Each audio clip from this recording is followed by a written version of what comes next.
Fala galera, tá começando aqui mais um Papo de Bola. Sejam todos muito bem-vindos, tem muito assunto aí pra gente falar, beleza? Sul-Americana tá tendo sorteio, a gente vai meio que acompanhar aqui também. E os jogos, a rodada de ontem e mais tarde tem Copa do Brasil. Muito assunto pra gente falar, mas tudo isso após a vinheta. Vamos embora.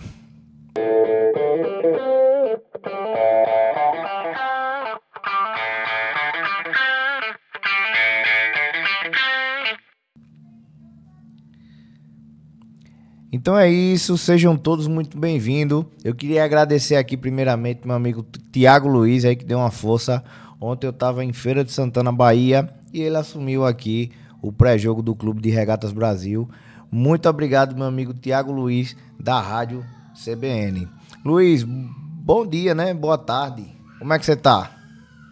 É isso, Raio. Bom dia, boa tarde, né, a todo o pessoal, todo o nosso público. Estamos bem, graças a Deus. Estamos na luta de novo. Nessa labuta da vida estamos de pé, viu, Raio? Luiz, a gente vai comentar um pouquinho do jogo do Clube de Regatas Brasil de ontem, mas ao mesmo tempo acompanhando aqui a Sul-Americana que está tendo um sorteio agora mesmo. Na medida que você for falando, a gente vai trazendo aqui também, beleza? No mais, fala um pouquinho aí da vitória ontem do Clube de Regatas Brasil, que venceu e venceu bem o time do Remo, inclusive com o Matheus Albino defendendo um pênalti, Luiz. Ô, Raio, um jogo muito bom do CRB, sabe? Ganhou o jogo, fez o dever de casa, né, diante do seu torcedor. O jogo daquele mesmo complicado para o CRB, mas o CRB conseguiu vencer, venceu bem. Ainda teve muitas deficiências ainda o time do CRB, graças ao excelente goleiro que tem, o Matheus Albino, fazendo excelente defesa, pegando o pênalti. O Remo veio para cá, mas não foi páreo não para o CRB não. Apesar que atacou também, subiu a linha, foi para cima, mas o CRB foi eficaz. Deixa a desejar um pouquinho na questão de finalização. O time do Remo foi sair numa jogada com o goleiro e se complicaram e perderam a bola. O atacante do CRB conseguiu tomar a frente e quase faz o terceiro gol. Se finaliza melhor, teria feito o terceiro gol do CRB. É aquela questão de finalização ainda, mas de certa forma, no geral, o que vale é os 3 pontos, o CRB conseguiu fazer e sobe na tabela, né? Encosta no G4. Muito boa vitória. Ô Luiz, falar em tabela G4, o Galo é o quinto colocado, né? É o primeiro fora da zona de classificação ali do G4, porém com a mesma quantidade de pontos do quarto colocado. Era o que a gente vinha falando de não se desgarrar da galera da frente. Aconteceu mais ou menos aquilo que a gente trouxe no programa passado, né? Sim, Rai. E o CRB encosta no G4 só pela questão de saldo de gol, né? Mas encosta e tem que existir essa base, esse querer, essa gana pela Série A. Tem que existir, né?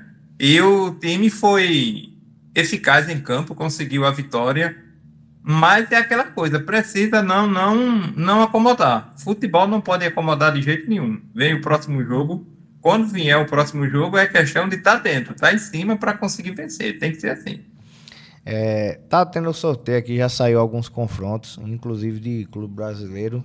Mas deixa eu terminar aqui todos da rodada e a gente traz um geral. Mas enquanto isso, vamos falar do Asa, né, que venceu mais uma e venceu bem, Luiz. O Asa que só ganha de goleada agora na Série D do Brasileiro. Mais uma vez, 4-0 pro Asa Arapiraquense em cima do União. O Asa que viajou lá para o Tocantins para enfrentar o União e conseguiu uma excelente vitória. É o que a gente vem falando. O Asa está demonstrando um poder de ação muito grande. O trabalho do Raniel Ribeiro lá com o elenco, com a diretoria, muito, muito bom mesmo. E como eu falei para você, classificação o Asa já tem por garantido para o mata-mata da Série D. A questão é quando chegar o mata-mata, né? A complicação da Série D é isso, é passar por esses 3 mata-mata para chegar na Série C. Mas com o time que o Asa tem, aqui no Papo de Bola, eu vejo o Asa como o melhor time da Série D.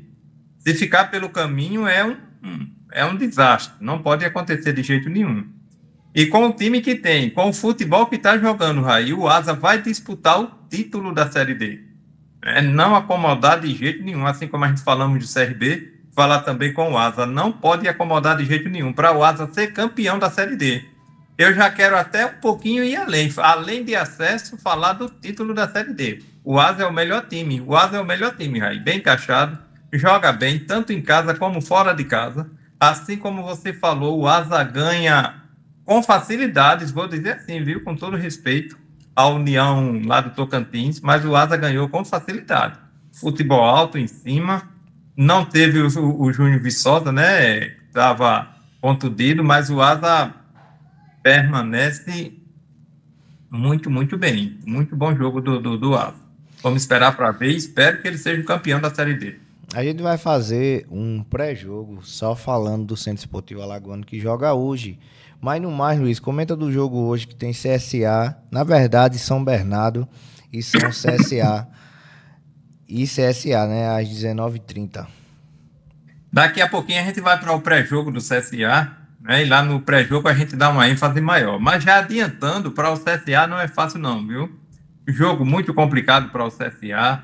O CSA no Campeonato Brasileiro da Série C, o CSA derrapa demais, tem que encaixar esse elenco para essa Série C.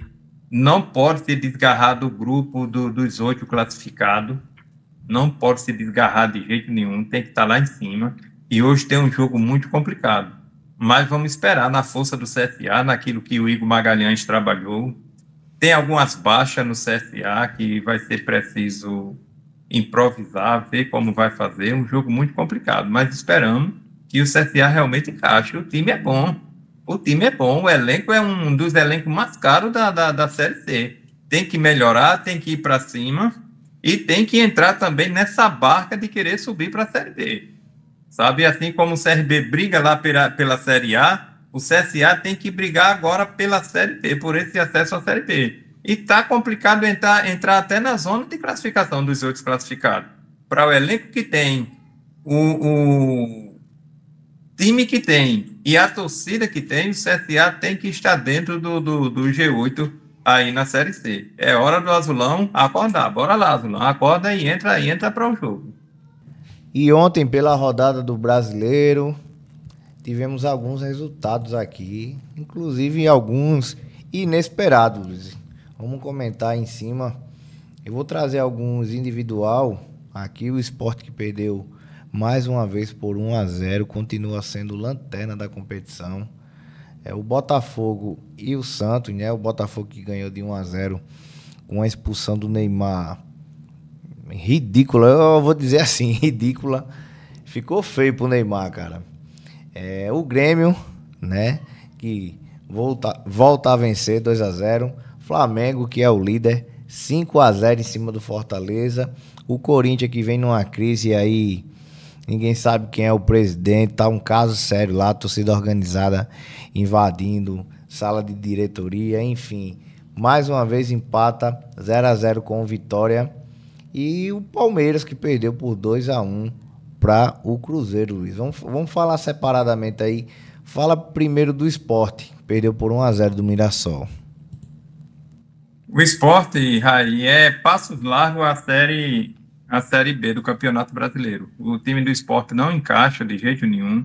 Jogo ridículo, jogo feio. Jogo diante do seu torcedor, mas não consegue encaixar. Vem mudança já de novo no Sport e é muita coisa para se arrumar. É aquela coisa, não se ajusta para a Série A, uma Série A não é fácil não. Não é fácil de maneira alguma estar no grupo de elite lá em cima. O sarrafo é grande e para o Sport, sinceramente, é passos largos a Série B. Veja só que o campeonato está praticamente no começo, mas eu não vejo força do Sport e organização nenhuma para sair da situação que está, para sair dentro desse Z4. Muito complicado para o Sport se livrar. Santos e Botafogo, 1-0 Botafogo. 1-0 Botafogo, Botafogo dá uma subida na tabela. E o Santos, na verdade, assim como você falou, muito ridículo para o o Neymar, o time do Santos, eu falo para você há dias aqui no Papo de Bola, não me agrada o time do Santos e o do Vasco, o elenco dos dois times, eu não gosto, na verdade. Não que eu não goste do elenco, eu não gosto do futebol praticado, tanto pelo Santos como pelo Vasco. E uma expulsão ridícula do Neymar, fazer um gol lá com a mão, e já tinha levado um cartão amarelo, recebeu o segundo e foi expulso. Uma boa arbitragem. E aquela coisa, né? Expulsar o Neymar até nisso reclama. Ele acha que não pode ser expulso, não, de campo, não. O juiz foi lá, aplicou o segundo cartão amarelo e expulsou o Neymar de campo. E para o Santos, Santos, vamos respeitar. Vale a pena continuar com o Neymar? Tem dinheiro para pagar bancar todo esse caixa que tem aí para manter o Neymar? Vamos ver, né? Complicado, viu, Raí, a situação do Santos. O Grêmio que volta a ganhar, Luiz, aí 2-0 em cima do Juventude. O Grêmio ganha, mas não convence, sabe, Raí? Ganha, mas não convence de jeito nenhum. É outro futebol que eu não vejo graça, é o futebol do Grêmio. Tanto é que ficou pelo caminho, pelo CSA aqui, pela Copa do Brasil. O futebol do Grêmio é ridículo. Sinceramente, ganhou com muita força, muita reclamação em cima da arbitragem, contudo, e o Grêmio ultimamente tem jogado isso. Sinceramente, futebol desse tamanho do Grêmio, mas venceu, isso é o que vale. Flamengo mais líder do que nunca, 5-0 no Fortaleza. Fortaleza que não vem bem, Luiz, aí beirando ali a zona de rebaixamento. O Fortaleza nas 5 últimas partidas, envolvendo todos os campeonatos, o Fortaleza, Raí, com o Vodivoda já, que é um excelente treinador, mas ultimamente não tem mais mostrado graça para a torcida, não. E a torcida já começa, na verdade, a cobrar uma mudança de comissão técnica. Vamos ver o que esperar. É um bom técnico que o Fortaleza tem, mas ultimamente o futebol do Fortaleza não agrada de jeito nenhum. Apesar que ontem, Raí, enfrentou uma grande equipe. A primeira ou a segunda melhor equipe do país. Mas foi uma goleada muito vasta, né? Muito complicado. Para o Fortaleza ficou ruim. A gente que tanto torce pelo nosso futebol nordestino, mas diante do Flamengo, diante de 64 mil torcedores de Maracanã e o Flamengo brigando pela liderança do Campeonato Brasileiro, a qual veio em cima do Fortaleza, o Fortaleza realmente deixou demais a desejar. O Marinho, um jogo péssimo do Marinho, um jogo não encaixa de jeito nenhum. O Fortaleza muito espaçado. E o Flamengo foi para cima com força, com a força total do seu elenco. Foi para cima, dominou o jogo, dominou o Fortaleza. E foi uma goleada vasta. E o Flamengo hoje muito merecedor do Campeonato Brasileiro, da liderança do campeonato. Muito bom time. Conseguiu classificar na Libertadores no meio de semana com muito sufoco. Classificado também na Copa do Brasil. O Flamengo classificado para o Mundial de Clubes, que está às portas aí, está à beira do Mundial já. E então, a liderança do Campeonato Brasileiro. O Flamengo agora é consertar alguma rota que tem para continuar na liderança praticamente de tudo. De pontos corridos, o Campeonato Brasileiro. No mata-mata, a Libertadores. Ver como fazer. Isso depois do Mundial que vem aí pela frente. Tem muitos times bons, tem o Chelsea que vai enfrentar aí no Mundial, vamos esperar para ver. O Brasil inteiro vai estar ligado, Raí, no Mundial de Clubes. E o Flamengo é grande representatividade brasileira no Mundial de Clubes. Não só o Flamengo, como os demais clubes, mas, na verdade, os olhos mesmo, a mídia da televisão brasileira e por muitos países, o Flamengo é um time de muita torcida, de muito patrocínio. Não à toa os patrocinadores querem cada vez mais patrocinar o Flamengo, porque tem muita gente ligado, muita gente assistindo. E o Flamengo, sinceramente, amassou o Fortaleza, passou por cima. Cruzeiro 2-1 no até então líder Palmeiras e derrapa, né? O Palmeiras aí vem numa derrota inesperada. Eu não vou dizer muito inesperada não, Luiz, porque o Cruzeiro vem muito bem, né? Cada vez ali apontando entre os 4, mas eu esperava pelo menos um empate nesse jogo aí. Não achei do Palmeiras perder, não. Palmeiras que Vem derrotado, Luiz, aí pro Cruzeiro, 2-1. Tu lembra, Raí, que a gente falávamos lá atrás que eu já via o Cruzeiro como a terceira força de elenco no Campeonato Brasileiro, atrás de Flamengo e Palmeiras.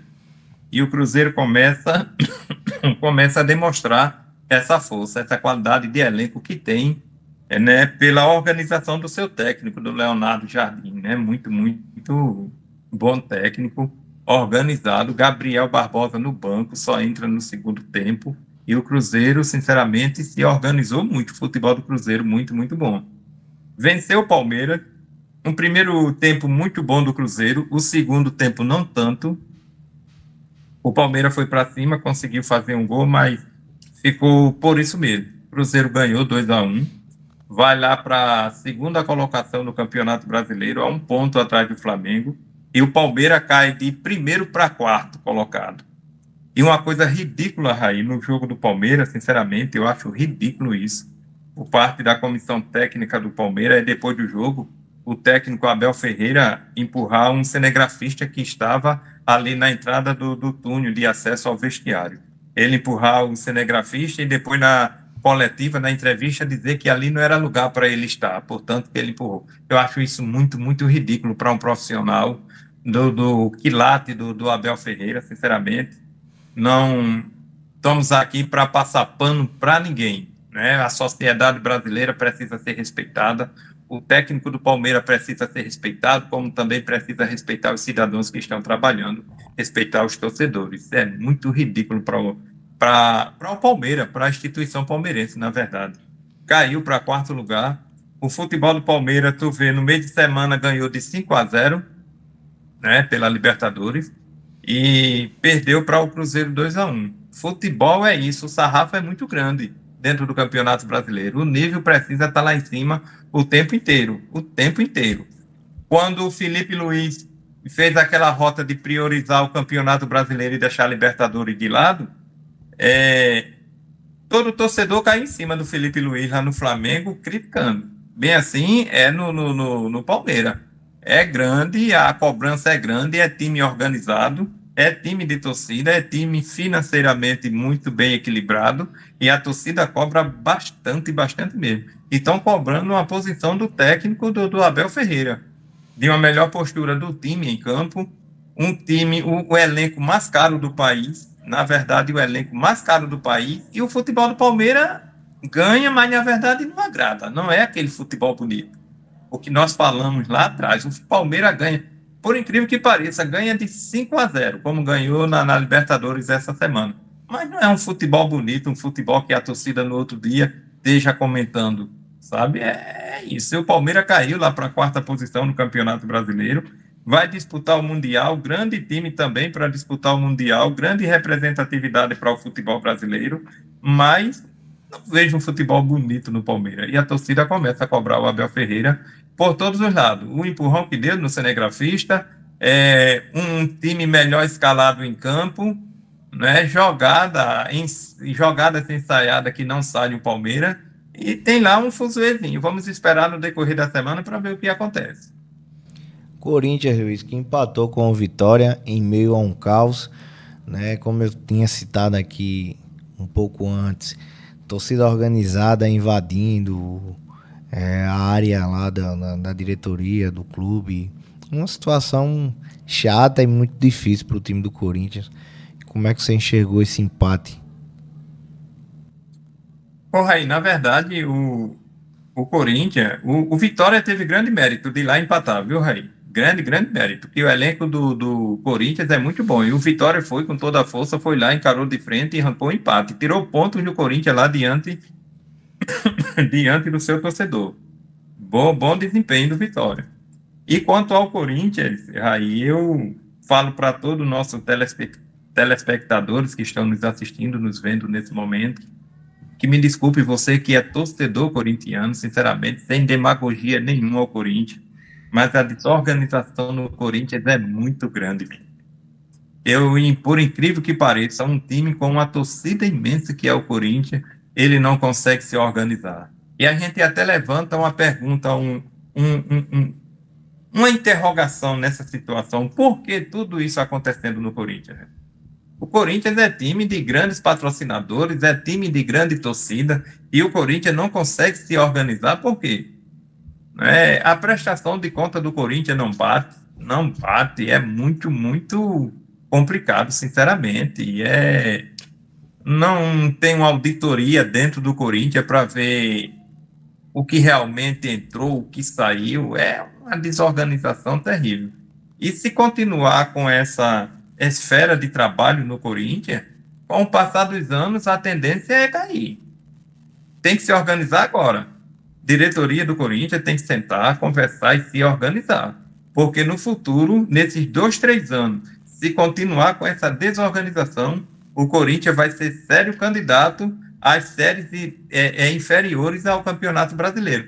Não vai continuar, não, nessa prateleira lá em cima, nesse sarrafo, devendo do jeito que deve, sem prestar conta. Daqui um dia começa a entrar uns transfer ban dentro do Corinthians e sem poder contratar jogadores. É complicado. Vamos ver o que acontece. Mas a diretoria do Corinthians, em si tem que se organizar, mas se organizar por completo mesmo. Na situação que está, o Corinthians, com o passar dos anos, sinceramente, é risco a ir para as séries inferiores à Série A. Vamos esperar, viu? Mas tem que se organizar. Então é isso. Eu tô acompanhando aqui, gente, a questão do sorteio da Libertadores e da Sul-Americana. Ainda não tá completo, né? Mas a gente vai fazer o pré-jogo do CSA e vamos fazer também um vídeo referente ao sorteio da Copa do Brasil, que é hoje, né? Daqui a pouco, às 15h30, se eu não me engano, Luiz. E a gente traz o geral da chave, como é que ficou, beleza? Luiz, obrigado, viu? Valeu, Raí. Só lembrando, sorteio da Copa do Brasil realmente é às 15h30, horário de Brasília, Raí, viu? Um abraço para você, a todo o nosso público. E só lembrando, Raí, aí nossos patrocinadores, e então o pessoal que nos assiste, agradecer a todo mundo que deixa o seu like e participa conosco no nosso canal. Um abraço do Papo de Bola a todos vocês. Em nome de JM Telecom, MM Refrigeração e Anderson Info, beleza? Galera, forte abraço. Tchau, tchau.